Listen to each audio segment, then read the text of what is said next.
제주포럼 문화세션은 2015년부터 제주를 중심으로 다양한 국제적 문화 이슈와 주제들을 다루면서 폭넓은 문화 담론을 형성해 왔습니다. 이번 제주포럼 문화세션은 제주특별자치도 문화정책과와 제주문화예술재단이 함께 준비했습니다. 오늘 이 자리에서는 경계를 넘어 지속 가능한 미래로라는 주제로 동아시아의 저명한 문학가분들을 모시고 팬데믹 시대에 확산되고 있는 혐오와 차별, 다양한 갈등에 대해서도 논의하는 시간을 마련했습니다. 그리고 이러한 경계를 넘어서 지속 가능한 미래로 나아갈 수 있도록 문학의 인류애적인 감수성으로 미래의 방향을 제안하고자 합니다. 세션을 시작하기에 앞서서 제주포럼 문화세션을 축하해 주시기 위해서 제주특별자치도의회 문화관광체육위원회를 대표하여 박원철 의원님께서 참석해 주셨습니다. 박원철 의원님의 축사 말씀을 듣고 본격적인 세션을 시작할 예정인데요. 박원철 의원님은 제주대학교 행정대학원 석사학위를 취득하시고 더불어민주당 중앙당 농어민특위 부위원장을 맡으셨고요. 한국노동조합촌연맹 제주지역본부 정치국장, 민주평화통일자문회의 상위위원회 등을 역임하셨습니다.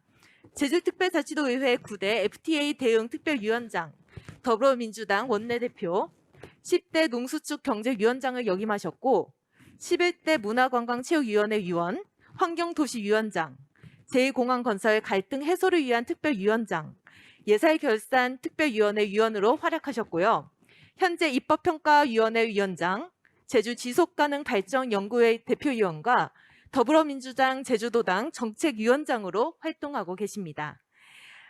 박원철 위원장님의 축하 말씀을 듣고 포럼 시작하도록 하겠습니다. 박원철 의원님을 큰 박수로 맞아주시기 바랍니다.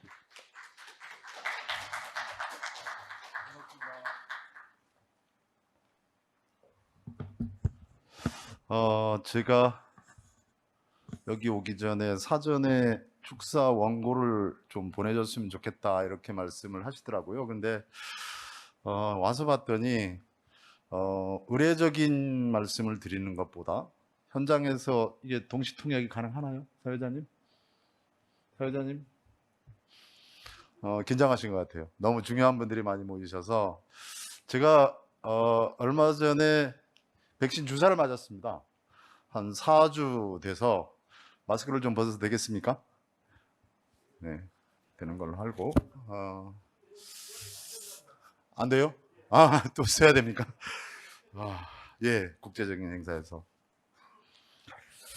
사실 여기 계신 분들 모두 잘 아시겠습니다만 우리 제주 2007년 제주가 평화의 섬으로 세계 평화의 섬으로 선포되면서 평화를 위한 주제를 가지고 세계 평화 제주를 기점으로 해서 세계 평화에 기여해 보고자 하는 평화 포럼으로 출발을 해서 올해 16회 제주 포럼을 맡고 있습니다만 좀 전에 사회자께서 여러 가지 좋은 말씀 중에 다양한 주제들 그리고 오늘 얘기하고자 하는 경계를 넘어서라는 주제를 가지고 얘기를 하게 되는데요.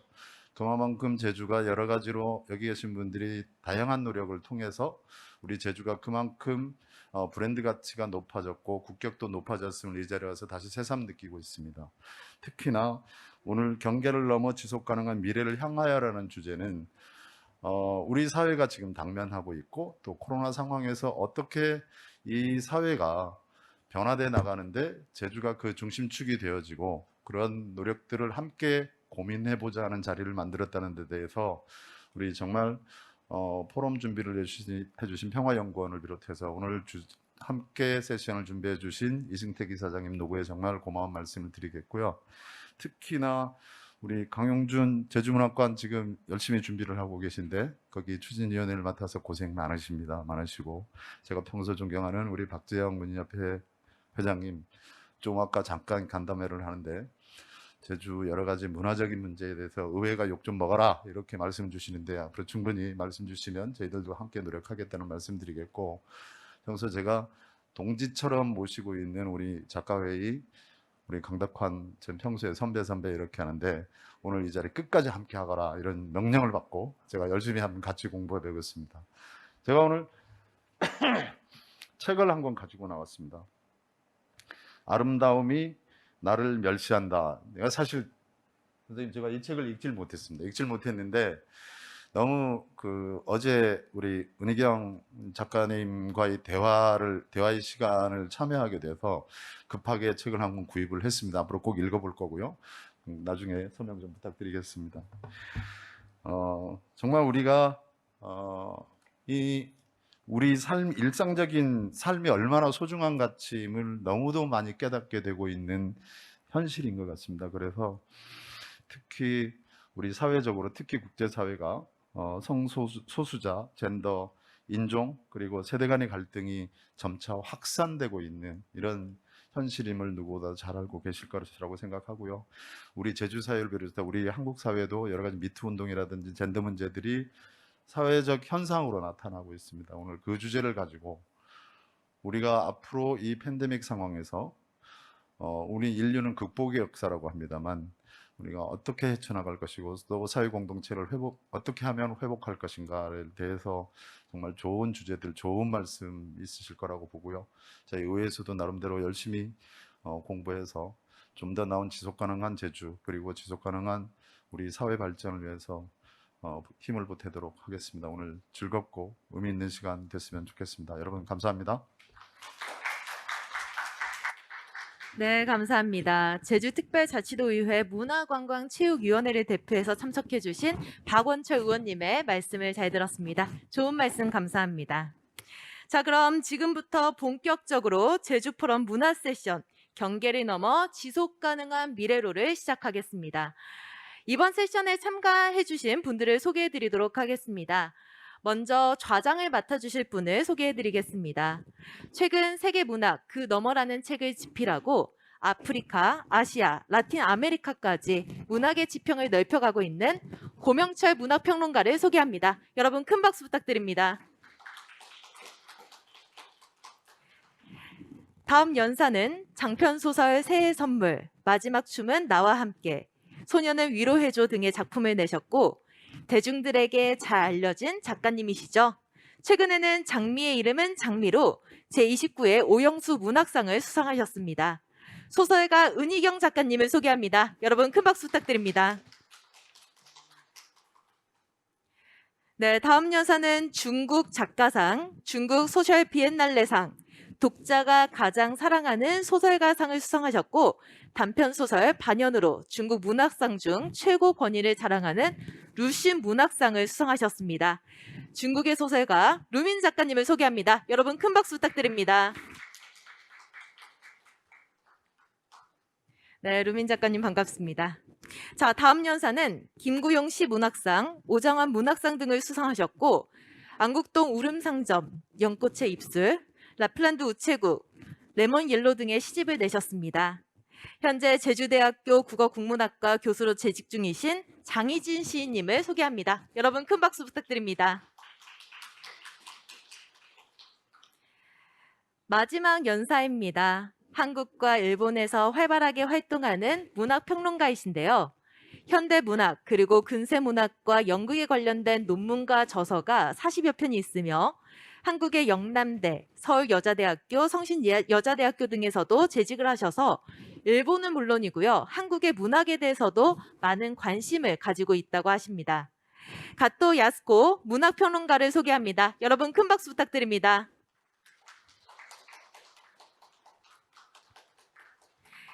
네, 그럼 본격적으로 세션을 시작하도록 하겠습니다. 이번 세션의 좌장이신 고명철 선생님께 마이크를 넘기도록 하겠습니다.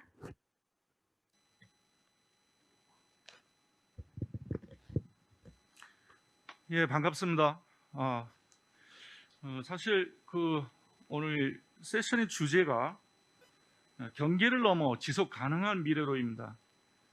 아시는 분들은 다 아시겠습니다만은 지난해부터 거의 전대미문의 이 재앙 같은 일상을 우리가 경험을 하면서 과연 인류의 삶이 지속 가능한 이 구호가 구호가 아니라 정말 우리의 삶의 일상 속에서 어떻게 실천하면 가능할까? 이런 부분들을 두고 지금 전 세계의 많은 분야에서 지금 열심히 어느 구석에서 자기 일을 묵묵히 실행하고 있습니다. 오늘 이 자리는 제주 포럼에서 마련한 자리고요.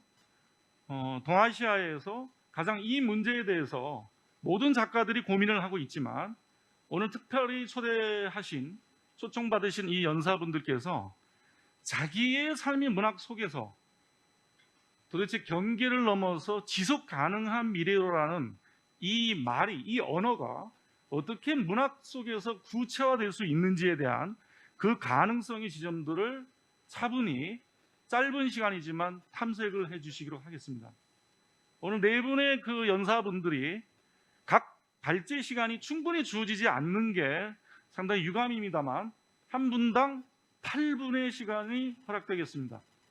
그리고 나중에 종합 토론 시간 속에서 공통의 질문과 각각의 개별 질문들을 하나씩 해서 이번 포럼을 마감하는 걸로 하겠습니다. 자, 그러면 첫 번째 연사분이십니다. 한국 작가에서 두말하면은 더 이상의 설명이 필요 없는 분이시죠. 은희경 작가의 발제를 8분 시간 안에 들어보기로 하겠습니다. 선생님 부탁드립니다. 네, 안녕하세요. 네, 소설가 은희경입니다. 지금 이 발제의 중요한 점은 8분을 지킨다는 겁니다. 네, 준비해온 발제문을 읽어보겠습니다. 팬데믹 이후 세계 곳곳에서 아시안에 대한 혐오 테러가 일어나고 있습니다. 이것은 코로나가 발생하기 전 난민 수용에 대한 유럽 국가들의 배타적 태도라든가 전 세계적인 극우 지도자들의 출연에서 이미 예견된 것이기도 합니다. 거기에다 코로나라는 재난이 닥쳐오자 인종주의가 지성이나 윤리의 여과 없이 노골적으로 표출되고 있는 것입니다. 삶의 조건이 힘들어지면 관용이나 환대는 힘을 잃기 마련입니다. 그 자리를 혐오와 이기심이 파고듭니다. 요즘 한국에서 일어나는 젠더와 세대 간, 그리고 정치 성향, 지역과 계급 간 갈등도 같은 맥락을 갖고 있습니다. 공동체적 사회의식과 공공윤리에 앞서서 그릇된 편견과 편협한 이기심이 사회 전반에 걸쳐 노골적으로 목소리를 높이고 있어요. 어떤 사회적 이슈가 발생하든 시민사회의 공동선보다는 각자 개인의 손익만을 앞세우는 게 현실입니다. 더욱 위험한 것은 그 갈등과 반목을 정치적 혹은 상업적 의도를 가진 미디어와 소셜 네트워크가 부추기고 있다는 점입니다. 그러다 보니까 균형 잡힌 논의가 필요한 페미니즘은 개인 플랫폼과 SNS의 클릭수를 높이는 자극적 소재로서 편가르기에 열을 올리고 기득권 세력의 배타적인 이기심이 공정으로 포장돼서 계급을 더욱 공고화하고 있습니다. 저는 이런 현상의 이면에는 인문적 사유의 결핍과 정체성 찾기의 실패가 자리 잡고 있다고 생각합니다. 전 세계적인 보수와 신자유주의로의 재편 이후 인간의 존엄과 자유, 다양성과 고유성에 대한 질문은 점점 더 무용한 일이 되었습니다. 많은 사람들이 자기 자신으로 사유하는 방법을 잊은 듯해요. 사유체계의 중심을 돈과 효율에만 두기 일쑤입니다. 자신의 정체성을 스스로 탐문하지 않고 그 대신 성별, 나이, 학력과 인맥, 경제 공동체 등으로 단순 분류하며 자극적으로 세력화된 집단에 자신의 사유를 의탁하는 것입니다. 그 결과 자신과 다르거나 새로운 것을 수용하는 데에 점점 배타적이 될 뿐 아니라 스스로가 자기 인생을 주도하지 못하는 결핍과 불안감은 폭력성마저 띠게 됩니다. 혐오의 오류에 갇히는 겁니다. 하지만 문학은 궁극적으로 인간을 공부하는 일입니다. 우리가 행복을 바란다면 먼저 자신이 누구인지를 알아야 할 것입니다. 자신이 누구인지 알기 위해서는 인간에 대해 탐문해야 할 것이고 그것은 곧 타자에 대한 공부라고 할 수 있어요. 모르는 것, 즉 무지야말로 폭력이 되기 때문입니다. 2020년 조지 플로이드 사건이 일어났을 때 저는 소설가 로맨 가리가 그의 소설 흰 개에서 개에게 했던 말을 떠올렸습니다. 내 말 잘 들어봐 친구. 흑인을 물지 말라고는 하지 않겠어. 흑인만 물지는 말라는 거야. 그 말은 흑인만 공격하도록 훈련된 흰 개에게 하는 말입니다. 그 개는 인종주의만을 함축하는 게 아닙니다. 무언가 공격하도록 조련됐다는 점에서 인간의 타자에 대한 배척과 증오를 상징하기도 합니다. 폭력의 역사는 혐오의 역사이기도 하니까요. 그리고 혐오는 인간에 대한 공부의 부족, 즉 타자에 대한 공감의 부재에서 옵니다. 우리는 타인을 완전히 이해할 수 없습니다. 문학평론가 신영철을 인용하자면 우리의 심장은 결코 타인의 슬픔 때문에 멈추지 않습니다. 그러나 인간은 자신의 한계를 슬퍼할 수 있는 존재이기도 하죠. 그 슬픔의 힘으로 타인의 슬픔을 향해 가려고 노력합니다. 그렇다면 무엇을 기준으로 타자를 수용해야 할까요? 어느 꼭지점에 공감의 지렛대를 받쳐야 할까요?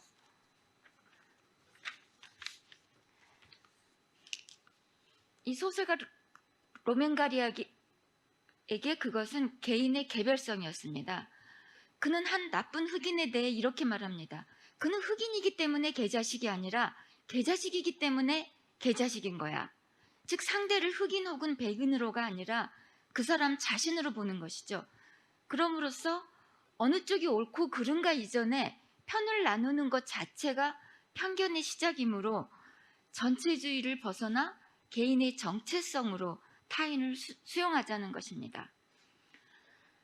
저는 이런 개념을 스콜세지의 다큐멘터리 도시인처럼에서 프렌 리보이츠가 말한 거울과 문의 비유로 설명해 보겠습니다. 리보이츠는 요즘 독자들은 책이 거울이기를 바란다고 말합니다. 자기의 모습을 비춰줌으로써 공감을 느끼게 한다는 거죠. 그러나 책은 자기의 모습을 비추는 거울만이 아니라 그거를 밀고 나가서 다른 세계와 마주치게 만드는 문이라는 것이 그의 주장입니다. 진정한 공감이란 자기만을 비추는 게 아니라 나와 타자의 다름을 알고 또 포용하는 공감의 세계입니다. 타자를 고유성을 가진 개인으로 바라보고 나와 같아서 공감하는 것이 아니라 나와 달라도 공감하는 것이 우리가 지향하는 인간에 대한 이해이며 진정한 휴머니즘일 것입니다. 이 세상에서 가장 큰 차이는 인종 차이, 지역, 남녀, 문화 차이도 신분, 세대, 종교 차이도 아니고 바로 개인차 아닐까. 그러나 우리는 각자 어떤 고유성을 가진 개인인가에 상관없이 곧바로 그런 틀 속에 구겨 넣어진다. 이것은 제가 소년을 위로해줘라는 장편소설에 쓴 구절입니다. 저는 문학이란 인간에게 고유성을 되돌려주는 작업이라고 생각합니다. 왜냐하면 우리는 수많은 기존의 사회 시스템과 대중매체, 뉴미디어가 쏟아내는 무책임한 프레임에 갇혀 스스로를 억압하며 살고 있기 때문입니다. 그렇지만 문학은 소수자와 약자 그리고 악인까지를 포함해 인간의 내면과 비극을 이해하려는 일입니다. 우리는 타자를 고유성을 가진 개인으로 대하기 위해서 인간을 공부하고 스스로를 업데이트해야 됩니다. 다시 신영철을 인용해 보면 그러나 시도해도 실패할 그 일을 계속 시도하지 않는다면 내가 당신을 사랑한다는 말이 도대체 무슨 의미를 가질 수 있나. 그래서 슬픔에 관한 공부는 슬픈 공부이다. 자, 너무 당연해서 간과하기 쉬운 말이지만 문학의 출발은 휴머니즘입니다.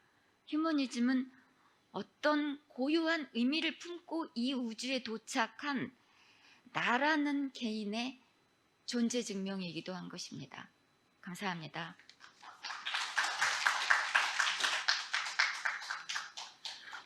예, 아마 플로어에 계신 분들이 어떻게 들으셨는지는 모르겠습니다만은 오늘 이번 제주 포럼에서 문학 세션은 따로 기조 발제가 없습니다.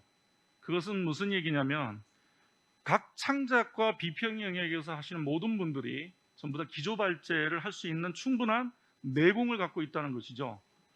오늘 아마 은희경 선생님 발제는 이번 연사 네 분의 모든 것들 다 망라한 상당히 근본적인 물음들을 던지지 않았나. 우리 사회의 혐오의 이 오류들이 점점 우리 일상을 괴롭히고 있지 않습니까? 특히 타자에 대한 공감이 점점 부재하는 이러한 현실 속에서 어떻게 하면은 우리가 문학적인 언어를 통해서 타자와 감정을 교류하고 그들과 생활을 교류하는 이러한 가능성을 열 수 있을까에 대한 오늘 중요한 발제를 던져주셨습니다. 좀 이거와 관련된 농담입니다만 자꾸 비평가 신영철 선생님 발이 나오는데 저와 철이 같은데 사실 웃자고 하는 말입니다만은 좀 이따가 개별 질문과 공통 질의를 통해서 조금 더 부연 설명을 끌어내 보도록 하겠습니다. 네. 참 두 번째 발제는요, 화상을 통해서 여러분들이 만나실 수 있겠습니다. 중국의 루민 작가의 발제를 듣겠습니다. 오늘 아주 흥미있는 발제를 여러분들이 들으실 수 있을 것 같습니다. 자, 화상에 있는 니하오. 자, 루민 선생님 발제 부탁합니다. 네, 여러분 목소리 잘 들리시나요? 네, 잘 들리시죠? 네, 그러면 제 발표를 시작해 보도록 하겠습니다. 우선 이렇게 제주 문화포럼에 함께할 수 있어서 진심으로 기쁘게 생각합니다. 포스트 코로나 시대에 대해서 많은 생각들을 방금 은희정 작가님께서도 나누어 주셨는데요. 저는 일단 마스크를 안 쓰고 있어서 굉장히 행운이라고 생각합니다. 비록 현장에 함께하지 못했지만요. 이렇게 제주 포럼에서 15년이라는 역사를 가지고 있고 또 이런 상황에서도 어려운 상황에서도 이렇게 계속해서 포럼을 이어나갈 수 있어서 굉장히 감명이 깊습니다. 굉장히 좋은 그리고 훌륭한 시도라고 생각합니다. 오늘 저는 이 세대라는 주제로 여러분들께 좀 이야기를 나누고자 합니다. 세대는요, 중국에서는 이제 하나의 대라고 표현을 하는데 조금 다른 용어입니다. 중국에서 많은 사회 곳곳에서 나타나고 있습니다. 굉장히 젊은 사회적인 리더들이 중국에서 많이 출연을 하고 있는데요. 사회에 대한 새로운 시각, 새로운 관점들이 많이 제시가 되고 또한 이런 다양한 세대들이 함께 논의하는 그런 장들이 많이 마련이 되고 있습니다. 특히 사회학자들은 각기 다른 이런 사회적인 문제를 그리고 현상들을 분석할 때 하나의 세대를 놓고 이런 세대라는 키워드를 놓고 많은 분석을 진행을 합니다. 세대가 굉장히 다양하게 나누어지는데요. 중국에서는요. 빠우허우 그러니까 1985년도 이후 출생자들, 그다음에 90년대 이후 출생자들, 95년 그리고 2000년 이런 식으로 5년 단위로 세대를 나눕니다. 굉장히 디테일하게 나누는 건데요. 아무래도 중국의 이 최근 몇 년 동안의 중국의 빠른 발전과 연관이 있다고 생각합니다. 마치 동영상 하나를 재생하는 것 같아요. 이 재생 속도가 굉장히 빠른 속도인데 1.2배속, 1.5배속, 심지어 2배속까지도 갈수록 점점 빨라지고 있는 그런 사회적인 발전 속도를 보이고 있습니다. 이렇게 급격한 변화로 세대 간의 차이가 더욱더 뚜렷해지고 있습니다. 이렇게 빠른 발전 속에서 중국이라는 이 특수한 환경 속의 세대 문제가 또 굉장히 뚜렷하게 나타나고 있는데요. 각 세대별로 각기 다른 특징을 지니게 되었습니다. 간단한 예를 한번 들어볼게요. 중국에서 50년대 그리고 60년대에 태어난 세대는요. 비교적 빈곤한 시대에 태어났습니다. 그 당시에는 이 집단 생활을 위주로 했고 또 자신의 그 가족의 전통을 중시하고 또 아이 낳기를 원했습니다. 하지만 이 세대가 이제 출산 연령에 달하자 당시 한 가정에 하나만 낳자라는 인구 정책이 시행되었습니다. 중국의 작가 모예는 이 내용을 소재로 개구리라는 작품을 썼는데요. 이 중국의 산하 제한 정책을 다룬 소설입니다. 여러분들 관심 있으시면 한번 읽어보시면 좋을 것 같은데요. 이 세대가 출산한 그 세대, 그러니까 80년대생, 90년대 이후 세대들이 다 형제 자매가 없습니다. 두 개의 대가족이 모여서 그러니까 어른 6명이, 어른 여러 명이 아이 한 명을 돌보는 거죠. 그러니까 집안의 모든 물질적인 거, 그리고 교육적인 거, 모든 자원들이 이 한 아이에게 집중되었습니다. 그렇다면 이 세대의 아이들은 경제관념이든 자아 정체성이든 사회성이든 나눔과 협동에 대한 개념에 대해서 그들의 이 윗세대, 그러니까 부모 세대와 많은 차이를 나타내고 있는데요. 굉장히 재밌는 점은 이 세대의 아이들이 이제 출산 연령에 도달한 뒤에, 그러니까 2013년부터입니다. 중국에서는 이 산하 제한 정책을 어느 정도 완화하기 시작했습니다. 이제는 한 가정 2자녀를 낳기를 허용을 했고요. 특히 이번 달에서는 또 이제는 3명까지도 허용을 하는 정책을 발표를 했거든요. 그래서 90년대생들은 이 출산 연령에 도달한 뒤에 이 혼인관이라든지 성별에 대한 관점, 특히 출산에 대한 관점들이 굉장히 현대화되었습니다. 그 부모 세대와는 완전히 다른 것이죠. 그러니까 많은 아이를 낳고 싶어 하지 않는 세대가 되었습니다. 이 정책과 그리고 세대 간의 어떤 갭이 이제 나타나게 되었는데 굉장히 흥미로운 현상이라고 생각합니다. 이 세대라는 특징을 작가라는 직업에서 살펴보자면 이 세대 간의 특징은 저의 이제 글쓰기에도 영향을 미치고 있습니다. 저는 70년대 이후 7링허우라고 불리는 세대인데요. 어렸을 때 저는 농촌에서 자랐고요. 이제 점점 작은 도시, 그리고 성의 대도시, 대표 도시, 그리고 베이징, 심지어 전 세계 각지로 더 먼 지역까지도 제 발을 들여놓을 수 있게 되었습니다. 이것은 하나의 지리적인 장소의 이동뿐만 아니라 생각, 저만의 시야, 그리고 사고방식 등 이런 정신적인 측면에서의 변화도 수반되었습니다. 이러한 변화는 이제 저와 같은 70년대 많은 작가들도 다 함께 겪은 비슷한 과정인데요. 우리가 성장하고 또 성숙해온 이 시대는 중국이 마침 또 가장 큰 변화를 겪었던 시기였기 때문에 농촌이 변화하고 그리고 산업이 변화하고 경제가 비약적인 발전을 하는 그런 배경 속에서 우리가 이런 거대한 변화와 상세한 묘사를 작품 속에 담을 수 있게 되었습니다. 그렇다면 이 글쓰기를 비교를 해봤을 때 저희의 세대는 저희의 그 전세대, 윗세대와 굉장히 큰 차이를 보이고 있습니다. 저희의 그 이전 세대는 아무래도 향토적인 환경에서 자랐기 때문에 이 토양, 땅에 대해서 매우 뜨거운 애정을 가지고 있고요. 저의 윗세대 작가들은 이런 향토적인 아름다움을 서술하는 데 있어서 굉장히 높은 경지에 이르렀습니다. 하지만 저희 70년대 세대는 한 발은 농촌에 그리고 나머지 한 발은 도시에 이렇게 두었다고 표현을 하는데요. 저희 그 다음 세대인 빠링거울, 그러니까 80년대 출생자들은 태어나자마자 도시의 물에 잠기면서 바로 인터넷 세대로 접어들었습니다. 그러니까 그들의 두 발 모두 대도시에 서 있고 그리고 새로운 이 문학적인 장르들을 개척해 나가기 시작하는데요. 여러분들 잘 아시는 사이버 문학도 좋고 인터넷 문학들도 이에 포함이 됩니다.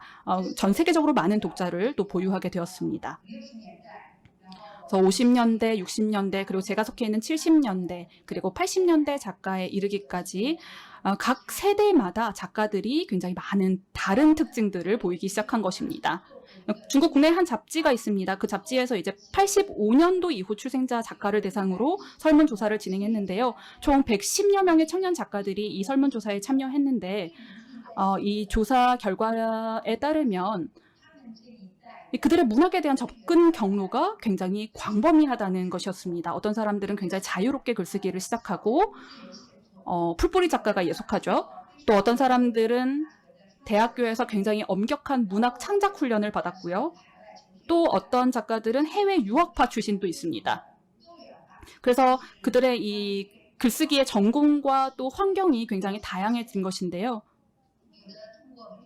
그들은 문학 공모전, 인터넷 사이트에서 자신의 글을 게시한다거나 논픽션 공유 플랫폼을 통해서 발표한다거나 영상작품과 합작을 하는 등 이렇게 다양한 방식으로 글쓰기 현장에 발을 들이고 있습니다. 그래서 그들은 다양한 직업을 가지고 있고 단지 글쓰기 하나의 그 직업을 가지고 있는 것이 아니라요. 엄청난 열정을 가지고 자신의 그 글쓰기의 꿈을 향해 나아가고 있습니다. 저는 중국 작가 노신의 말 한마디로 연설을 좀 마무리하고자 하는데요. 이런 말이 있습니다. 끝없이 먼 곳과 수많은 사람들, 그들은 모두 나와 관련되어 있다. 네, 저는 이 한마디가 중국의 글쓰기 환경도 대표한다고 생각합니다. 어떤 세대든 어떤 도시를 묘사하든 인터넷 소설을 쓰든 아니면 정통 소설을 쓰든 굉장히 빠른 세대 속에 빠른 그 시대의 발전 속에서 사실은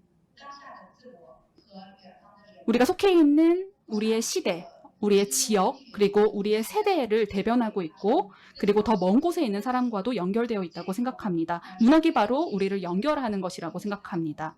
이것이 바로 문학의 힘이고 그리고 우리가 계속해서 이어나갈 수 있는 문학만이 가진 전통이라고 생각합니다. 이것이 또 바로 모든 경계를 초월하는 문학적인 힘이라고 생각하고요. 한국과 일본도 마찬가지로 함께 추구하고자 하는 문학적인 아름다움이라고 생각합니다. 네, 제 발표는 여기까지 마치도록 하겠습니다. 아무래도 동시통역을 통해서 진행이 되고 있는데 제 뜻이 잘 전달되었는지 모르겠습니다. 들어주셔서 감사합니다.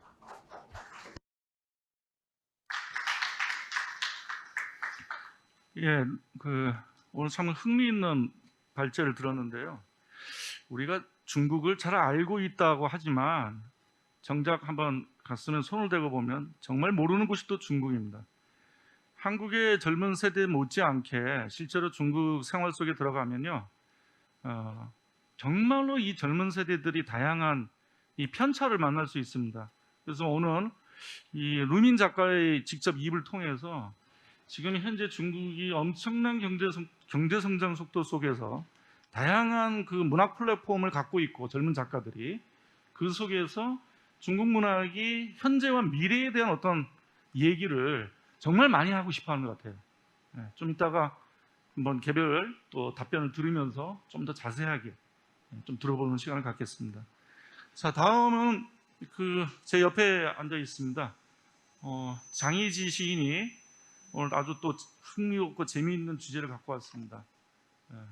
발제 역시 앞에 시간에 보니까 8분이라는 시간 안에 좀 잘 지켜주시기 바랍니다. 자, 듣겠습니다. 네, 장희지입니다. 너무 긴 발표문을 써와서 8분 안에 할 수 있을지 모르겠습니다. 저는 재현과 윤리에 대해서 말하고 싶습니다. 이 페이퍼는 사실 동시대 한국 문학의 흐름 중에서 섹슈얼리티와 젠더의 문제에 국한되어 있다는 말씀을 드리고 싶습니다. 한국 문학 독자들은 상당히 문학이 공적인 장에서 어떤 역할을 해주기를 바라고 또 문학이 도덕적이기를 바라고 정의롭기를 바라는 것 같습니다. 아마도 긴 독재 정권과의 싸움을 통해서 문학에 대한 기대가 높아진 것이 아닌가 그렇게 볼 수 있습니다. 그런데 최근 세월호 사건 이후 벌어진 한국 사회의 역동적인 변화, 가령 표절 문제, 미투 운동, 또 페미니즘 리부트, 또 퀴어에 이르기까지 사회 변화 양상을 보게 되면 대개 한국 문학 독자들이 한국 문학에 대해서 기대가 컸던 만큼 또 실망하게 되는 현상을 우리가 봐왔던 게 아닌가 싶습니다. 이 상황 속에서 사실은 한국 문학의 도덕성이 이 우문시되는 상황 속에서 페미니즘과 퀴어가 상당히 가시화되었다, 크게 대두되고 있다 이렇게 이제 보고 싶은데 그것을 두 가지 퀴어와 페미니즘으로 나누어서 소개를 해드리고 싶습니다. 두 번째 파트에서 한국 시에서 특히 이 개인 당사자성을 가진 3명의 시인들이 대형 출판사에서 시집을 내고 또 문학상도 받고 하는 현상에 대해서 소개를 드리고 싶습니다. 첫 번째 시인은 황인찬 시인인데, 황인찬 시인은 제가 이제 두 번째 시집의 해설을 쓰기도 했습니다만은 세 번째 시집에서 커밍아웃을 하게 되는데, 이 시집에 들어있는 You Are Not Alone이라는 작품을 제 페이퍼에 소개를 하고 있습니다. 읽어보시면 아시겠습니다만은 상당히 우리가 그동안 쉬쉬해왔던 그 퀴어에 대한 이야기들을 공공연하게 얘기를 하고 있고, 황희찬 씨는 상당히 야심이 큰 것 같아요. 그래서 김춘수를 언급하면서 되게 이러한 그 퀴어에 대한 새로운 언급을 통해서 문학사에 기입되고 싶은 욕망을 좀 드러내는 것 같다는 말씀을 드리고 싶습니다. 근데 왜 하필이면 문학사에 기입되려고 하지? 자기가 이 남성 중심 사회에서 배타 시대고 타자화되었다는 그 퀴어의 정체성을 드러내는 마당에 오히려 더 이 문학사의 바깥에서 좀 싸워주기를 바라는 마음도 좀 있습니다. 두 번째는 황희찬 시인보다 훨씬 후배에 해당됐습니다만 정현우라는 시인이 있습니다.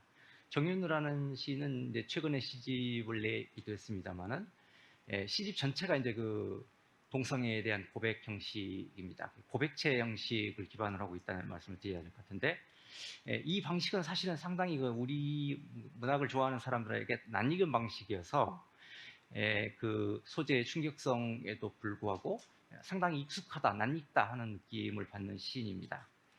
세 번째는 이기리 시인입니다. 이기리 시인은 아마추어인데 김수영 문학상을 받게 되었습니다. 이것도 상당히 뉴스거리가 된다고 생각합니다만, 당사자로서 어떤 그 자신에게 가해졌던 폭력들을 재현해 놓고 있습니다. 이 재현이 어찌 보게 되면은 상당히 불편하게 느껴질 수도 있다는 점을 얘기해야 할 것 같은데, 과연 이제 이러한 것들을 우리에게 불편함을 주는 이런 장면들을 어떻게 재현할 것인가, 이제 이 문제가 관건이라고 생각을 합니다. 아무튼 퀴어 정체성을 가진 작가들이 우리 눈에 띄게 되었다는 것은 나름대로의 그 진전이라고 볼 수 있을 것 같고, 또 이런 분들이 이제 눈에 보이게 되었다는 것은 어찌됐든지 우리가 이제 이분들 인정하든 인정하지 않든지 간에 서로 관계를 맺고 살아갈 수밖에 없다는 그 상황을 말해주는 게 아닌가 싶습니다. 세 번째로는 페미니즘에 대한 이야기인데, 두 작품에 대해서 주목을 했습니다. 한 작품은 배수아 작가의 노인 울라에서라는 단편이고, 두 번째 작품은 김성중 작가의 무는 이빨 빼꼼히 있으리라는 그 단편인데, 배수아의 작품에서 제가 눈여겨본 두 문장이 있습니다. 기차에서 내린 단 한 명의 승객은 나였다. 그러므로 이것은 그 누구의 꿈도 아니다라는 그 문장인데, 이 문장을 좀 곰곰이 꼬집어서 잘 다듬어서 읽어보게 되면은 이것이 꿈이 아니라는 이야기인지 그 누구의 것도 아니라는 것인지 양쪽으로 다 해석이 가능합니다. 꿈을 부정하는 것이라면은 이 노인 놀라에서라는 작품이 결국 현실이다라는 것을 말하고 있는 것이고, 그 누구라는 것을 부정하는 것이 된다면 이것은 앞 문장에 기차에서 내린 건 나 혼자였다고 했으니까 이게 나의 꿈이라는 이야기가 될 수도 있지만, 한편으로는 이게 특정한 그 누구의 꿈이 아니라 많은 사람이 꾸는 꿈이라는 것일 수도 있다는 생각을 하게 됩니다. 제가 이제 말하고 싶은 그 포인트는 무엇이냐면은, 여성들이 이 남성 중심 사회에서 받게 되는 어떤 폭력, 배제, 타자화, 이러한 것들이 상당히 끔찍한 경험이죠. 우리가 뉴스에서 자극적인 뉴스를 많이 듣습니다만, 가령 여성이 살해되는 그런 이야기들을 많이 듣게 됩니다만, 그런 폭력들을 견디면서 살아가는데, 한국 사회에서 여성으로 살아간다는 것의 의미는 무엇일까 따져봤을 때, 그것은 어쩌면 모든 여성이라고 하면 좀 그럴지 모르겠지만, 많은 여성들이 공통적으로 꾸고 있는 악몽이다. 이게 그 누구의 어떤 특정한 여자의 꿈이 아니라 많은 여성들이 함께 꾸고 있는 악몽이다. 이렇게 해석한다면, 이것을 그냥 꿈이라고 해도 좋은지, 이게 사실은 꿈이지만, 이 소설의 형식은 꿈이지만 사실은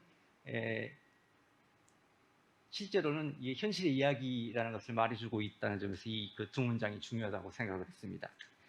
김성중 씨의 소설은 두 개의 신체기관을 내세우고 있어요. 무는 이빨, 또 배꼽 입술. 스피박의 말대로 하위 주체가 말할 수 있는 거 했을 때, 말할 수 없는 존재로서 여성이 등장하고, 이 여성이 한국 사회에서 점점 전락해서 불행하게 되는 그 이야기, 어쩌면 이 여성의 전락담은 상당히 전형적인 이야기라고 할 수 있습니다만은, 이 여성이 결국은 사회의 어떤 개호, 이 복지 시스템에서 누락되어서 결국은 자연인처럼 그 산으로 들어간단 말이에요. 근데 이 산으로 들어간 여성이 이 방송국 작가가 가져다 준 그 녹호관 거울을 통해서 자기 얼굴을 보면서 죽음을 받아들이는 그런 이야기인데, 이 소설의 메시지는 어떤 것이냐면은 이 뭐랄까, 여성이 여성으로서 자기 존재를 인정받을 수 없고 타인의 승인이 반드시 필요하고 무조건적인 승인을 필요로 하는 이 여성이 그렇게 살아가게 되면 결국은 이 신체 기관들로 흩어져 있는 존재일 수밖에 없는데, 산속에서 혼자 살면서 그 거울을 보니까 자기가 있더라는 이야기죠. 거기서 어쩌면 타인의 승인을 필요치 않고 온전한 자기 자신을 그 거울을 통해서 보는 그런 스토리가 김성중의 작품이 아닌가 싶습니다. 8분이 이미 지나버렸는데요. 변화를 위하여서는 토론 시간에 이야기를 하도록 하겠습니다. 박수.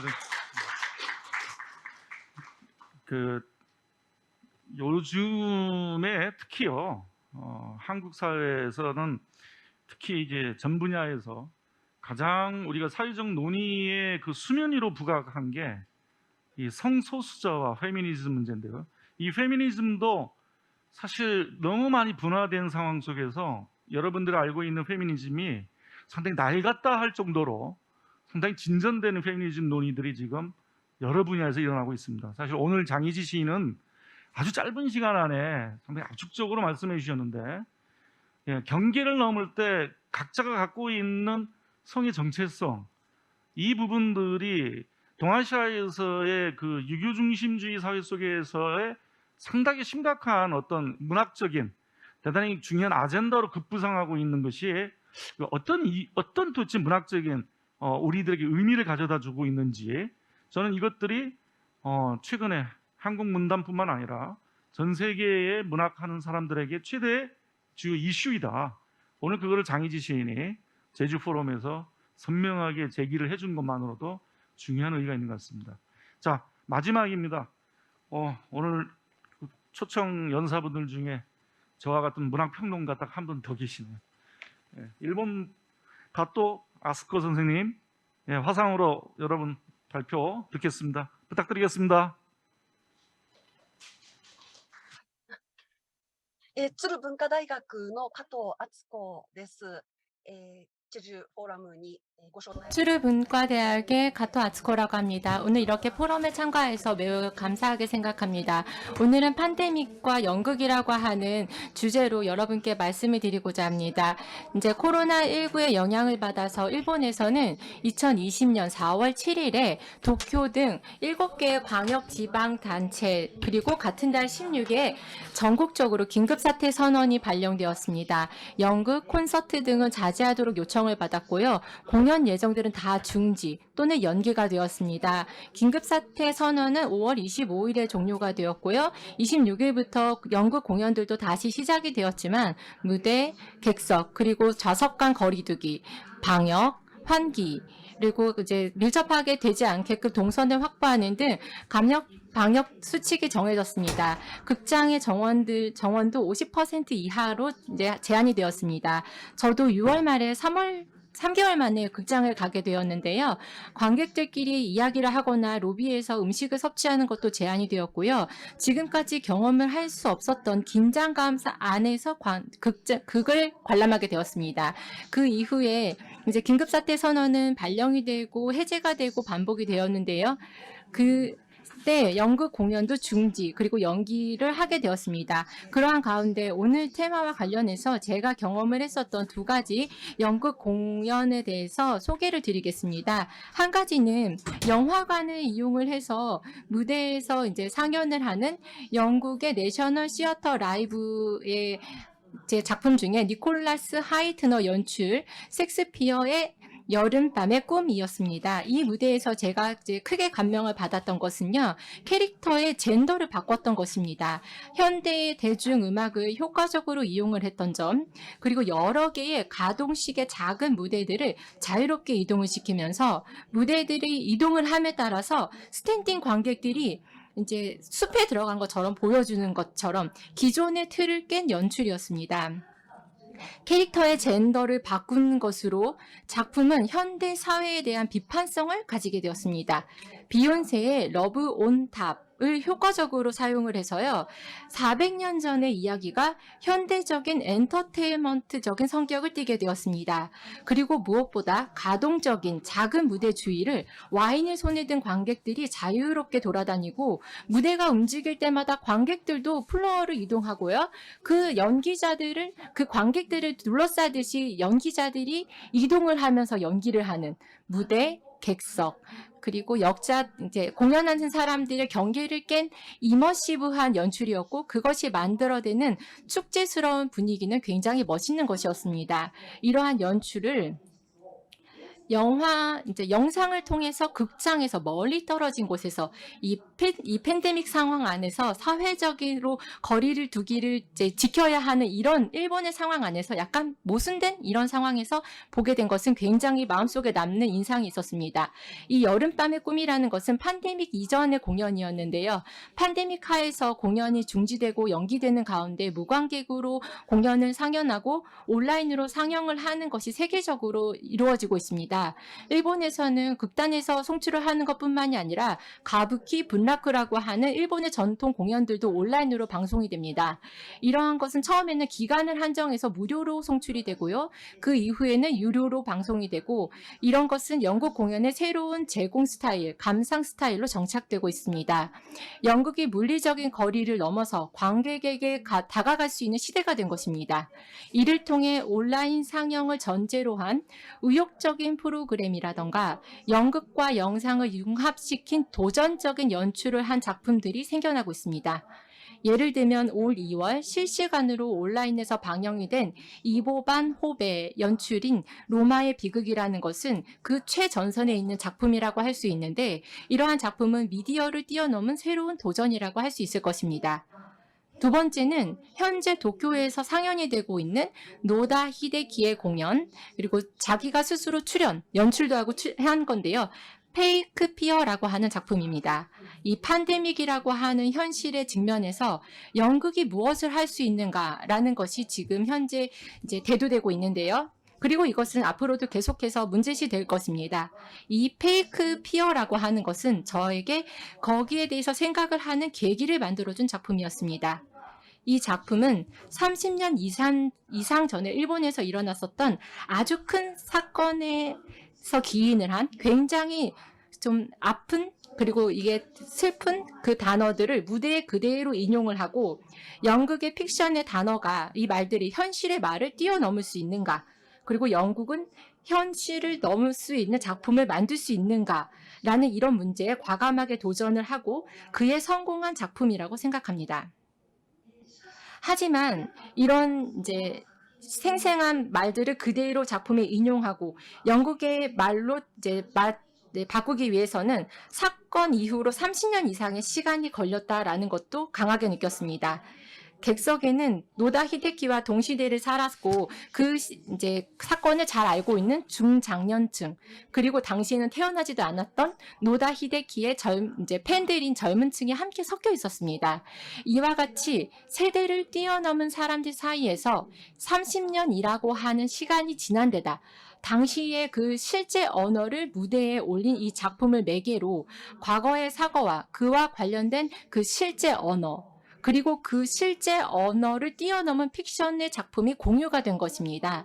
이와 마찬가지로 지금의 팬데믹이 종식이 된 이후 10년, 30년, 50년이라고 하는 시간이 지난 다음에 저희들은 팬데믹에서 이 발생한 이제 걸작을 이제 만나게 될 것이고 세대를 뛰어넘어서 팬데믹의 경험을 분명히 공유할 수 있을 거라고 저는 강하게 믿고 있습니다. 경계를 넘는다라는 말은 경계를 넘은 그 끝에 무언가 그리고 누군가와 새롭게 이어진다라는 의미가 있다라고 저는 생각합니다. 이 연극에 있어서도 시대를 넘어서 젠더를 넘어서 공간을 넘어서 미디어를 넘어서 그리고 세대를 넘어서 거기에 연결이 되고 거기서 생겨내는 것이 지속적으로 미래를 만들어가는 것이다 라고 저는 생각합니다. 제 발표는 이상입니다. 감사합니다.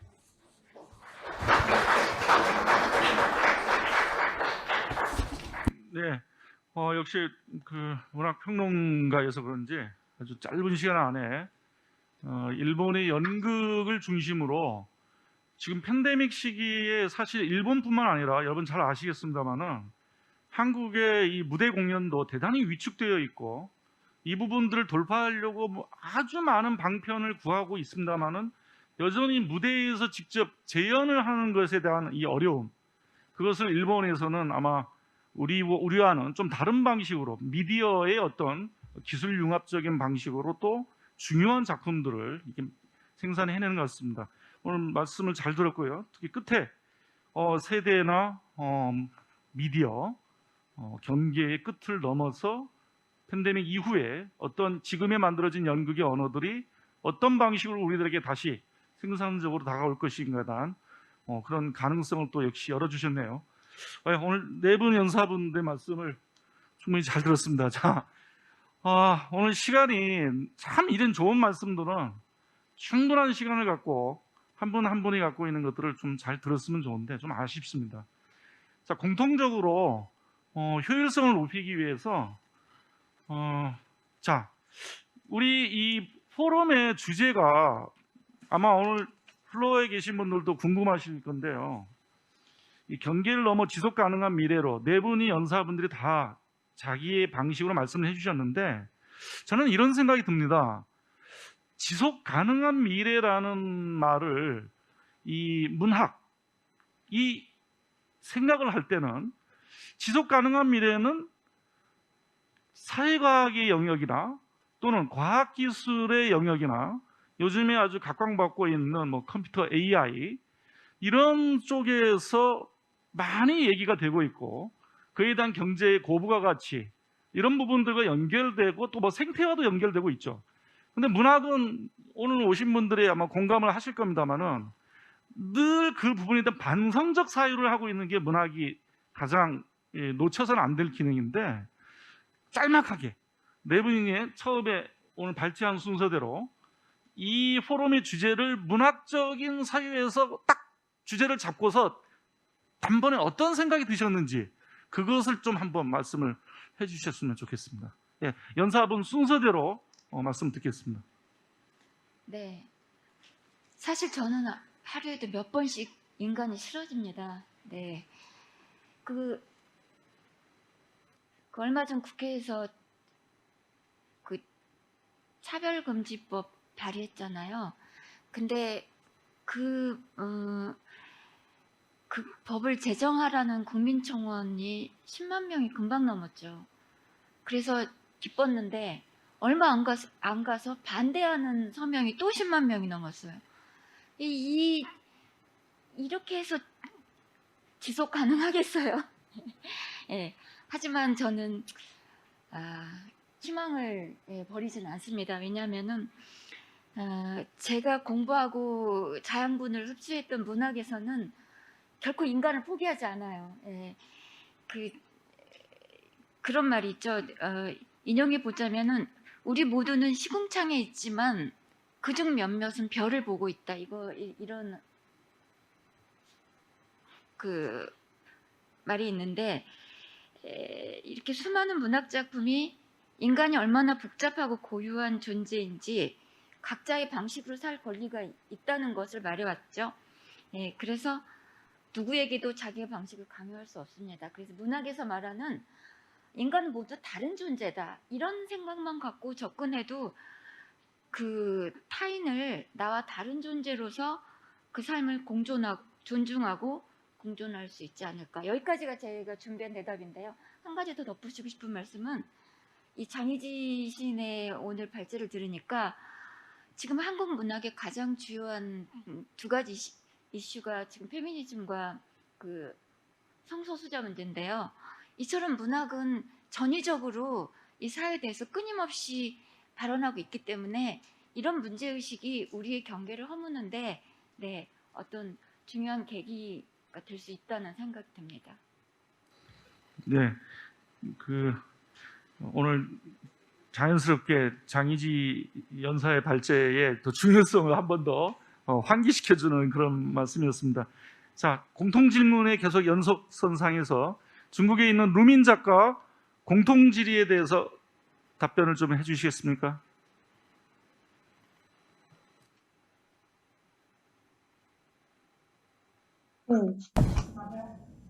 네, 감사합니다.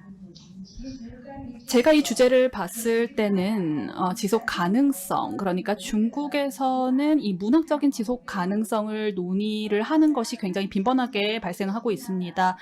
지속 가능성은 아무래도 경제적인 측면, 사회적인 측면에서 더 많이 논의되고 있습니다만 현재 중국 내부에서는 문학적인 지속 가능성에 대해서도 굉장히 많은 논의가 이루어지고 있습니다. 인구 감소가 굉장히 확연하게 드러나고 있고 또 뭐 영상도 좋고 만화도 좋고 다양한 미디어를 통해서 많은 사람들이 이 독서에 대한 열망을, 읽기에 대한 그 열망을 드러내고 있습니다. 물론 지금은 로봇이 글을 쓰는 시대가 되었습니다. 그래서 작가 그리고 시인들, 독자들 입장에서 이 문학이라는 공간 자체가 굉장히 협소하게 변화되고 있는 이런 역설적인 상황이 발생하고 있습니다. 그래서 일부 사람들은 비관적인 생각까지 하고 있는데요. 과연 이 글쓰기가 시대의 그 발전과 그 흐름에 부합하고 있는가, 아니면 하나의 문화유산처럼 우리의 역사적인 그 지나온 길 저편에 서 있지는 않은가라고 생각을 하고 있습니다. 하지만 저는 낙관적인 생각을 이어나가고 싶습니다. 우리가 말하고 있는 이 지속 가능성은 사회적인 측면에서, 과학기술적인 측면에서, 그리고 효율성, 경제적인 이런 측면에서 논의가 되고 있습니다만 우리 문학적인 측면에서는 인간에 서 있다고 생각합니다. 인간이 존재한다면 문학은 우리의 인간이라는 가장 가까운 토지에서 함께 할 것이라고 생각합니다. 우리는 인간이 있다면 반드시 이야기가 필요하고, 인간이 있다면 반드시 사랑에 대한 이야기, 사랑에 대한 논의가 필요하다고 생각합니다. 이것이 바로 문학의 힘이라고 생각하고 문학이 전달하고자 하는 인간의 아름다움이라고 생각합니다. 굉장히 큰 배를 한번 연상해 보시기 바랍니다. 우리가 타고 있는 이 배가 어디까지 가는지는 잘 모르겠지만 우리는 이 큰 배에서 이 배가 절대 침몰하지 않도록, 절대 표류하지 않도록 하나의 주춧돌 역할을 하고 있다고 생각합니다. 이것이 바로 인간의 가장 마지막까지 함께하는 힘이라고 생각합니다. 문학의 지속 가능성, 기술이 어떻게 발전하든 사회의 효용성이 어떻게 발전하든 문학은 항상 우리의 제일 마지막까지 함께하는 동반자 역할을 할 것이라고 생각합니다. 감사합니다. 예, 문학이 아까 배에 우리가 배를 타고 있는데 망망대해를 가고 있지만 배를 어떻게 우리가 침몰시켜서는 안 되잖아요. 그 안에서 희노애락을 같이 하면서 인간의 마지막까지 포기해서는 안 되는 그 부분들이 있기 때문에 이 지속 가능함에 대해서 계속 우리는 얘기해야 된다라는 아주 중요한 또 귀담아들 얘기였습니다. 다음에 연사로 우리 장희지 연사 공통 질문에 대한 짤막한 답변 듣겠습니다. 팬데믹 이후에 동양인에 대한 차별, 혐오, 우리는 계속 보고 있습니다. 또 세계 곳곳에서 여성이 죽어가고 있고 성소수자가 차별받고 있는 것을 여러분도 아실 겁니다. 어쩌면 그 문명사라고 하는 것은 이 문명사의 DNA 속에 이런 차별이나 상대화, 배제 이러한 시스템이 이미 들어있는 게 아닌가. 그래서 이질적인 것들을 밖으로 밀어내고 주체를 확립하는 데 노력해왔던 것이 이제 문명사로 요약할 수 있을 것 같습니다. 그런데 사실 그 주체가 명확한가? 이 주체라고 하는 우리의 우리가 상상하는 그것이 우리가 상상하는 대로 그렇게 분열 없이 존재하는가를 반성해 볼 필요가 있다고 생각합니다. 가령 헤르만 헤세의 데미안에서 우리 안의 어두운 부분, 다이몬 혹은 아프락사스라고 불리는 이질적인 것들에 대한 탐구 이야기가 100년 전에 이미 있었습니다만 100년이 지난 다음에도 여전히 우리는 주체에 매달리고 있고 균열이 없는 주체에 매달리고 있습니다. 그러나 인간이라고 하는 것은 그 안에 이질적인 것을 담고 있기 때문에 그런 주체는 사실은 관념 속에만 있을 뿐이지 현실 세계에는 있지 않다고 생각합니다. 문학은 아까 루민 작가님도 말씀하셨습니다만 결국은 사랑의 탐구인데 나 자신 안에 이질성을 발견함으로써 타인을 허용할 수 있는, 또 타인을 사랑할 수 있는 계기를 만드는 것이 문학이라고 생각하고, 그런 점에서 물론 백신도 중요하지만 문학도 필요하다고 말씀드리고 싶습니다. 예, 아주 시인으로서 백신도 중요하지만 문학이 더 크다라는 얘기입니다. 뭐 말씀드리면 아주 중요한 말씀인데요. 예, 이질적인 것들에 대한 이 탐구, 뭐 기조발제적 성격을 띠고 있는 은희경 연사의 말씀에도 타자에 대한 공감이 우리가 중요하다고 했는데, 바로 그 아마 장희지 연사의 그 발제와 연관돼서 내 안에 있는 정말 아주 괴물 같은 그 이질적인 것마저도 우리가 대화를 나누고 함께 가야 되는 그런 아주 중요한 문제를 제기해 주신 것 같아요. 자, 다음에 마지막에 그 가토 선생님, 예, 한번 공통질의에 대한 말씀 좀 듣겠습니다. 네, 이 팬데믹이 시작이 되었을 때 사람들은 치료약이라던가 に大変期待する一方で、100年前のスペイン風邪の記録を掘り起こしたり、中世のペストの歴史を振り返りました。おそらくどこの国でもそうだったと思いますが、日本でもカミューの小説 카뮤의 소설이 그 서점에서 베스트셀러가 되었었습니다. 그렇게 되었던 것을 생각을 해보면은 문학이라는 것은 지금의 시대, 그리고 지금 시대에 느끼는 것, 생각하는 것, 문학의 형태로 이것을 남겨두는 것이 역시 중요하다고 생각을 하고요. 그것이 50년 이후, 100년 이후의 사람들에게 있어서 가치가 있는 것이 되어야 한다라는 것이 문학의 의의라고 생각을 합니다. 현대의학은 1년에 감염 예방에 효과가 있는 백신을 만들어내고 그것은 굉장히 훌륭한 일이라고 생각을 합니다. 근데 문학은 100년, 50년 뒤에 사람들의 사상 그리고 행동에 영향을 주는 지금의 이 문학의 이제 이 생각인 건데요. 이 100년, 50년 뒤의 사람들에게도 사랑을 전달해주고 그 사람들의 사상 그리고 행동에 영향력을 주는 것이 되어야 한다라고 생각을 하고, 거기에 문학이 지속 가능한 미래라고 하는 것을 만들어주고 그것을 유지해주는 것에 이제 해야 되는 역할이 분명히 있다라고 생각합니다. 아주 마지막에 정리를 거의 다 해주신 것 같아요, 가토 선생님이. 예, 문학이 결국 존재하는 이유에 대해서 가장 지극히 고전적이고 상식적인 물음이지만, 이 부분들이 50년, 100년 이후에 계속 문학은 왜 존재해야 되는가? 문학이 왜 밥이 안 되는데도 왜 문학을 해야 하는가? 백신보다 월등히 더한 문학의 백신을 맞아야 된다는 거죠. 예.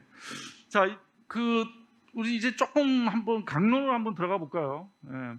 첫 번째, 은희경 작가의 발제 속에 이런 얘기를 우리 한번 더 생각을 해보고자 이런 좀 질문을 함께 드리면서 고민을 같이 해보겠습니다.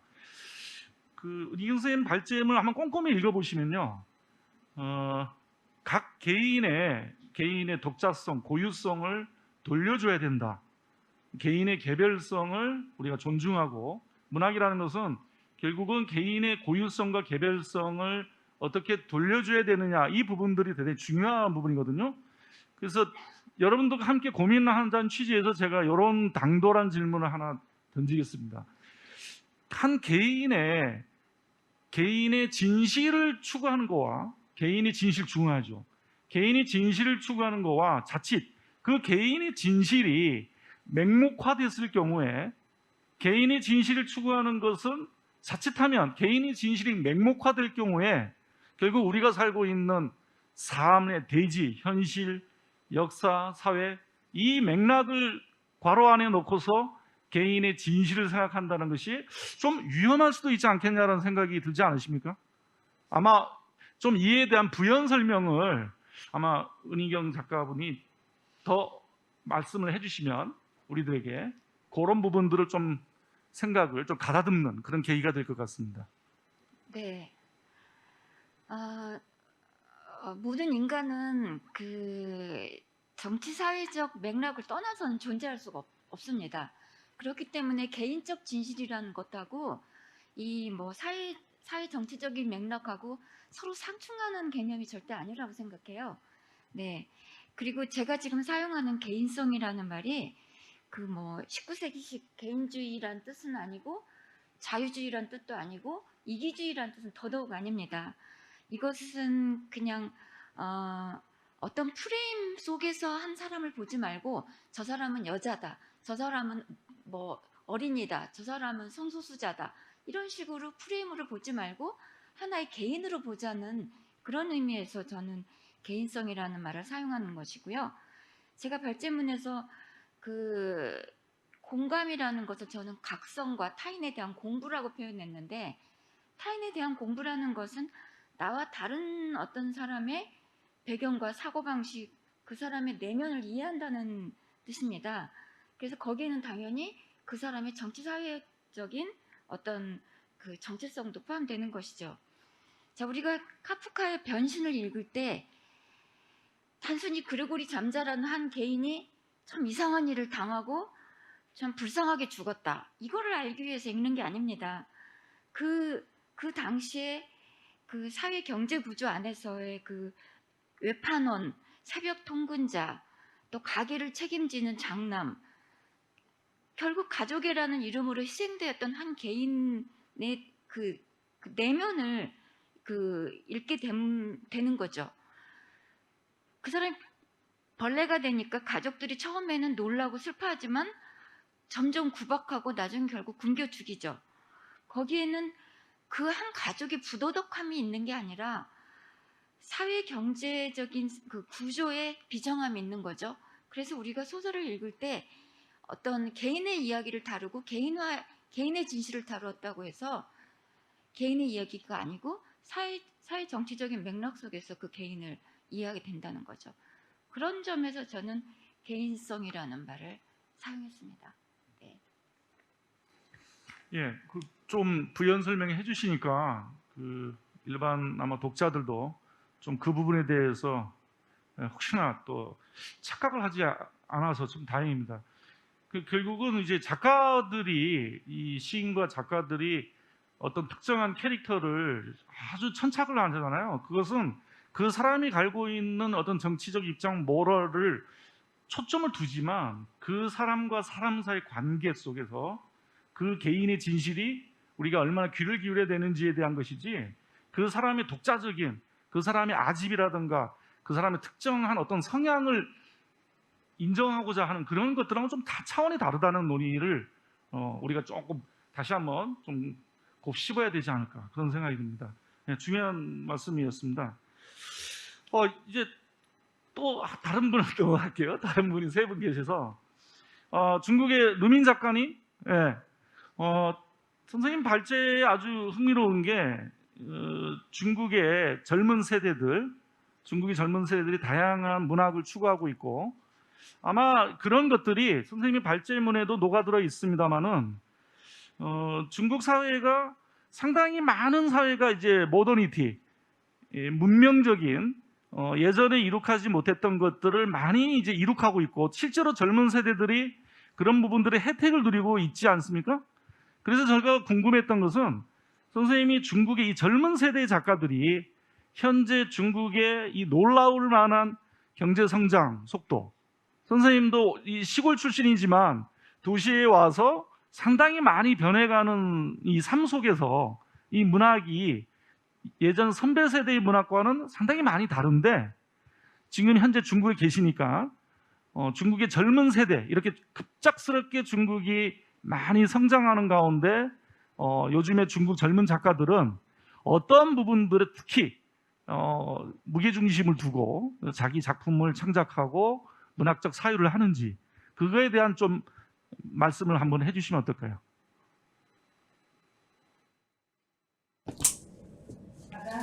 네, 좋습니다. 네, 좋은 질문 감사합니다. 방금 은희경 선생님의 답변에 굉장히 감명을 받았고 동감합니다. 그러면은 제게 주신 질문에 대한 답변을 드리겠습니다. 사실 저희 중국의 젊은이들은 방금 말씀하신 것처럼 태어나서부터, 그리고 그들이 성장하는 과정에서 그 중국의 경제 발전 속도가 굉장히 빠른 상황에서 그들은 태어나고 성장했습니다. 그래서 이러한 젊은이들은 저희처럼 농촌에서 태어난 또는 거기서 성장한 저희 세대들과는 다른 점이 많습니다. 그리고 이것은 그 글을 창작하는 데 있어서도 큰 변화로 나타났는데요. 예를 들면 중국의 경제, 정치 또는 세계적인 그 중국의 그 지위 이러한 부분에 대해서 젊은 작가들은 굉장히 많은 자긍심을 갖고 있습니다. 그래서 그 애국적인 소재가 또 훨씬 더 강하게 나타나고 있습니다. 이것이 바로 저희의 현실입니다. 그래서 많은 분들이 어쩌면 좀 놀라실 수도 있으실 텐데요. 정말 많은 중국 젊은이들이 중국을 사랑하고 있습니다. 그리고 또 한 가지 특징은 그들은 이 문학과의 관계가 저희에 비해서 굉장히 어떻게 보면은 가볍다라고 볼 수 있습니다. 저희는 굉장히 깊은 사고를 통해서 그리고 문학이 우리의 운명을 변화시킬 수도 있다. 그리고 우리는 농촌에서부터 도시로 생활 터전을 바꿔가면서 많은 사고를 하고 사색을 하고 이런 식으로 좀 무겁게 문학을 접근한다면 저희의 젊은이들은 조금 더 이제 가벼운 시선으로 문학을 접근하고 있다고 얘기할 수 있습니다. 그래서 또 어떻게 보면 그렇기 때문에 오히려 더 문학의 순수성을 유지할 수 있지 않을까 하는 생각이 듭니다. 저희와 달리 젊은 작가들은 문학과 굉장히 긴장하는 관계를 갖지 않고 있습니다. 그러니까 긴장하면서 문학을 대하지 않고 편안하게 문학을 대하고 있습니다. 그래서 그들이 이제 문학을 쓸 때 그 주제를 선정하는 그 과정에 있어서도 서양의 영향을 훨씬 적게 받습니다. 왜냐하면 저희 세대는 서양 문학의 영향을 굉장히 많이 받았지만 80년대 이후, 85년대 이후에 태어난 이러한 젊은 세대는 오히려 중국의 전통 문화에 대해서 굉장히 많은 관심을 가지고 있고 그렇기 때문에 이런 전통적인 요소들, 예를 들면 중국의 고궁의 요소라든지 중국 고대 극에서 나타나는 요소라든지 이러한 부분들에 대해서 많은 관심을 갖고 있습니다. 예를 들면 여러분들도 아시는 경극이라든지 가곡이라든지 고고학적인 요소들, 이러한 그 전통적인 가치관을 문학 안에 녹여내고 있습니다. 이것이 바로 젊은 세대들이 문학을 대하는 태도입니다. 그렇기 때문에 저희 세대와는 굉장히 다른 특징입니다. 또 다른 특징이 하나 있는데요. 젊은 세대는요, 80년대 이후 또는 90년대 이후에 태어나신 그 젊은 세대들은요, 그 인터넷의 영향을 많이 받았습니다. 제가 데이터를 하나 공유해 드리겠습니다. 제가 2020년에 그 사이버 문학에 대한 통계를 보았는데요. 2020년에 저희가 그 사이버 문학을 쓴 그 작가 수가 60만 명에 달합니다. 굉장히 큰 숫자이죠. 이들은 굉장히 적극적으로 인터넷 문학을 쓰고 있고 창작을 하고 있습니다. 그 중에서 95년생, 그 95년 이후에 태어난 작가들이 74%를 차지하고 있습니다.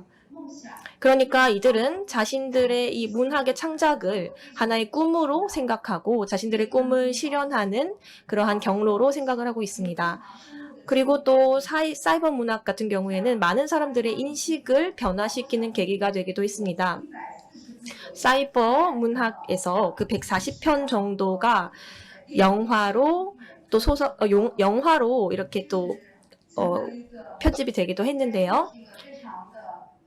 중국에서는 이러한 그 인터넷 문학을 영화나 드라마로 제작하는 것이 굉장히 유행이라고 볼 수 있습니다. 이것이 저희 그 중국의 젊은 세대, 젊은 작가들에 대한 특징입니다. 여러분들께 좋은 참고가 되길 바랍니다. 감사합니다.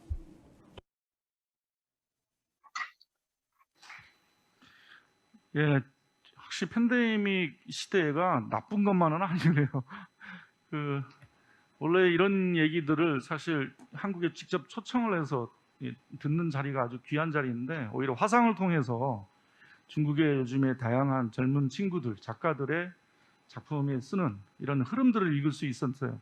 참 특이한 거는 그 루민 작가가 얘기해 주셨는데, 한국은 글쎄요, 여러분들 동의하시는지 모르겠습니다만, 한국의 요즘의 젊은 소설 속에서는 우리 아까 루민 작가가 얘기했죠, 전통이라는 부분들, 한국이 갖고 있는 이 한국학적인 그런 부분들이 저는 조금 예전에 선배 세대들은 그런 것들을 적극적으로 서사 속으로 흡수해가지고 나름대로 무엇인가 물건을 만들어내려고 애를 썼다면 요즘에 한국 젊은 작가들은 오히려 그런 부분들보다는 최근에 나와 있는 어떤 뭐 웹툰이라든가 각종 다른 뭐 대중문화적인 그런 감각들을 서사적으로 끌어들여서 그래서 이게 약간 중국의 같은 젊은 작가들과 한국의 젊은 작가들 사이에 이제 미묘한 어떤 그 차이들이 상당히 큰 차이일 수도 있겠는데요. 하여튼 오늘 흥미로운 얘기를 들었습니다. 예, 감사합니다. 우리 장희지 시인한테 넘기면요. 자, 그냥 제가 여러분들을 대신해서 아마 하고 싶은 질문 이런 거 아닐까요? 하필 한국의 젊은 특히 시인들이 이 성소수자 퀴어에 대해서 왜 이렇게 유달리 관심을 끌까? 아니 실어 써야 될 그 내용과 형식도 많은데 왜일까? 아주 그냥 단도직입적으로 이 질문과 결부되고 그 다음에 역시 마찬가지입니다만은 우리가 이제 성에 대한 담론들 특히 페미니즘도 마찬가지입니다만은 이 부분들이 얘기를 할 때는 아까 이제 장희지 시인도 얘기를 했습니다만 이 정치 현실하고 뗄래야 뗄 수가 없거든요. 만약 이거를 떼버리면 그냥 우리가 갖고 있는 이 정신 분석학 내지 그냥 뭐 성에 대해서 갖고 있는 아주 고담 준론, 철학적인 이 부분으로 흐르기 십상인데 사실 문학 속에서의 성이라는 얘기는 우리 현실 속에서 어떤 사회 현실의 정치적인 부분과 모럴적인 부분들과 깊숙하게 연관이 될 수밖에 없습니다. 오늘 발제에서는 그 부분들이 상당히 아주 소략화되어 있는데 조금 부연 설명을 해주시면 왜 요즘 젊은 작가들이 그렇게 성소수자의 문제에 대해서 하는지 조금 더 한번 좀 이해가 될 것 같아요. 네.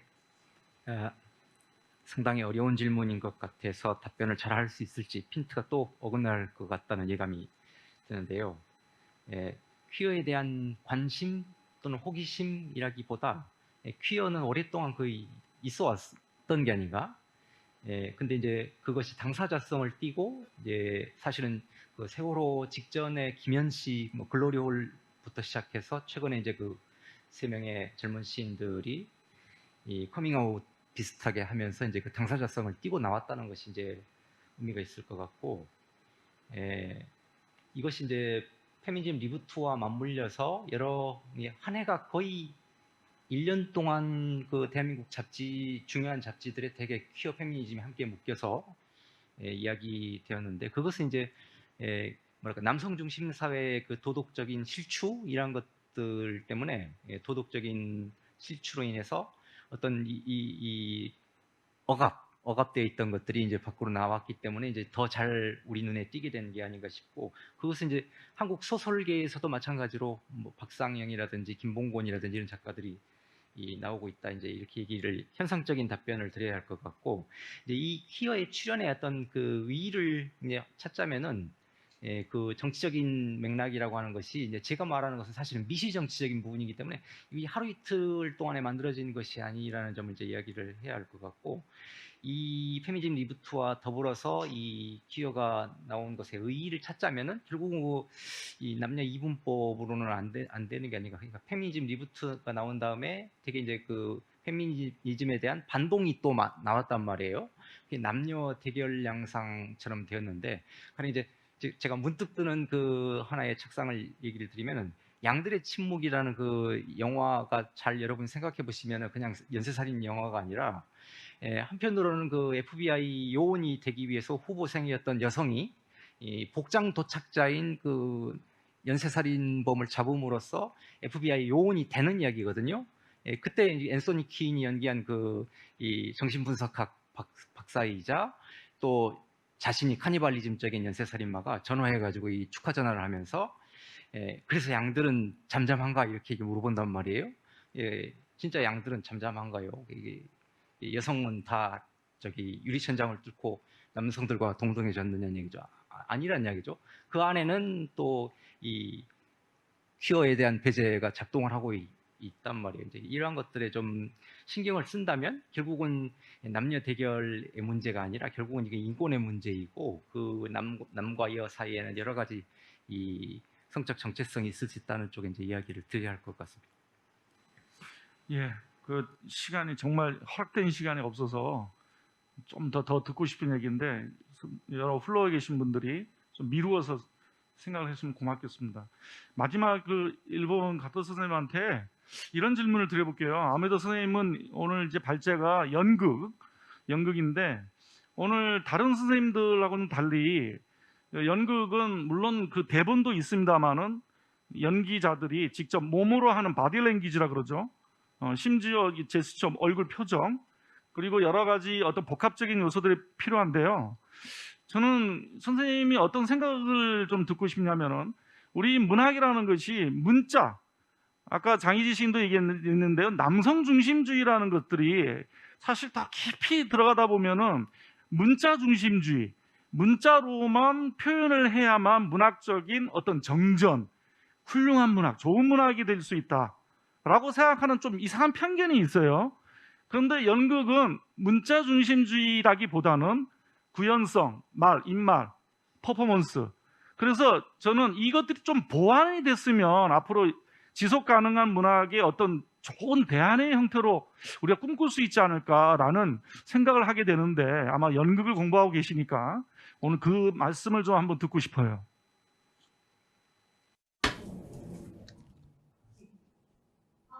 네, 그렇죠. 문자를 통한 표현, 그리고 그것과 비슷한 뭐 대사, 그리고 그것을 더 표현하는 연기, 이렇게 두 가지로 나눠서 생각을 하는 것은 굉장히 매력적인 생각이라고 생각을 합니다. 실은 오늘 이렇게 소개를 드렸던 페이크스피어라고 하는 작품도요, 음성, 그러니까 이 목소리를 내서 그 말의 힘에 크게 이제 의지하고 있는 작품이라고 할 수 있습니다. 현대의 사회에서는 이 글자에 의해서 표현을 하는 것보다는 음성을 통해서 표현을 하는 쪽이 아마 좀 더 섬세하게, 세세하게 자유롭게 표현을 할 수 있는, 표현의 폭이 굉장히 넓고 그리고 굉장히 상세한 부분까지 차별을 해서 나타낼 수 있고 표현을 할 수 있을 것이다 라고 생각을 합니다. 물론 오늘은 이렇게 문학하시는 분들이 많이 와주셨고, 그래서 문학, 소설, 시 이런 것들을 만드시는 분이 그것을 잘 표현을 해주시기 위해서 많이 고생을 하고 계시고 이제 고민을 하실 거라고 생각을 하는데요.